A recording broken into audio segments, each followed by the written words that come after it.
Mas nós vamos começar com dívidas, nós vamos começar com cifrão, ao invés de K.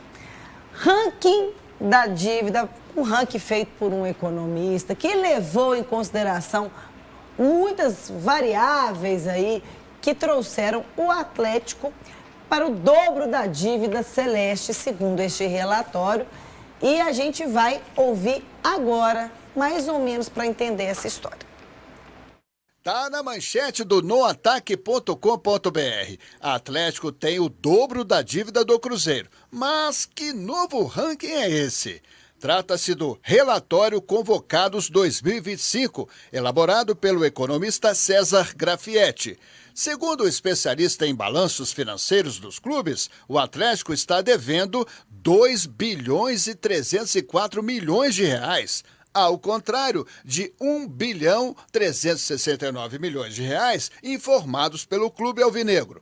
O economista considera inapropriado somar os passivos circulante, prazo de até 1 ano, e não circulante, prazo superior a 1 ano, subtraindo receitas antecipadas, abatendo dinheiro em caixa, contas a receber, como a transferência de Paulinho para o Palmeiras por 114 milhões de reais.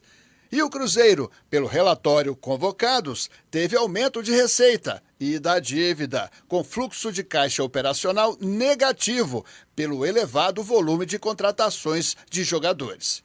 Eis aí o ranking das dívidas. Em primeiríssimo lugar, o Corinthians, com 2 bilhões 343 milhões de reais, seguido pelo Atlético, 2 bilhões 304 milhões. Botafogo em terceiro, 1 bilhão 210 milhões.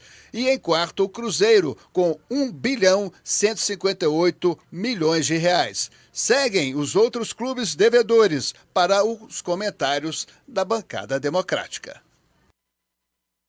Pois não.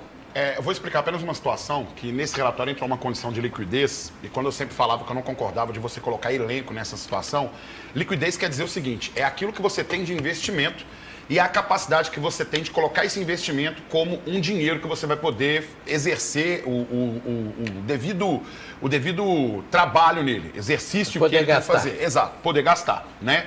Então, resumidamente, é isso que você tem que fazer. Cruzeiro, nessa situação aí, ele está um pouco mais confortável, apesar do número da dívida, porque ele ganhou prazo, porque as dívidas estão na recuperação judicial.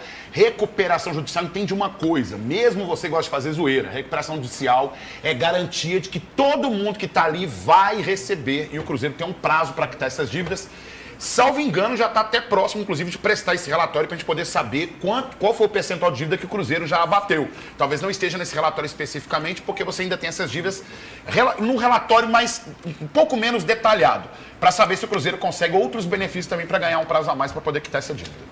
O Gão, ele é da área das exatas aí, né, o Gão? Então, acho que ele consegue explicar muito melhor, que o site no ataque.com explicou muito bem detalhado sobre essa liquidez, e são coisas que eu não consigo entender muito bem.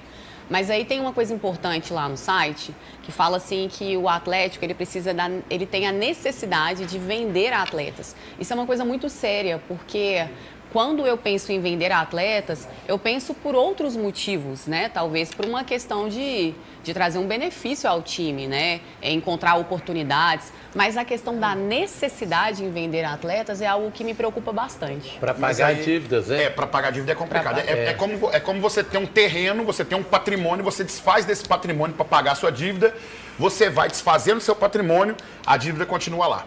Esse é o problema. Mas eu acho que a base é diferente, porque se a base do Atlético fosse bem organizada, porque o lote você vende e acabou. A base você pode vender um e chegar outro. Então, quer dizer, o que o Palmeiras faz e o Flamengo vendem muito bem. O Palmeiras, ano passado, vendeu quase 800 milhões. Foi. Então, você equilibra a balança comercial do clube. Então, bora falar de outros números.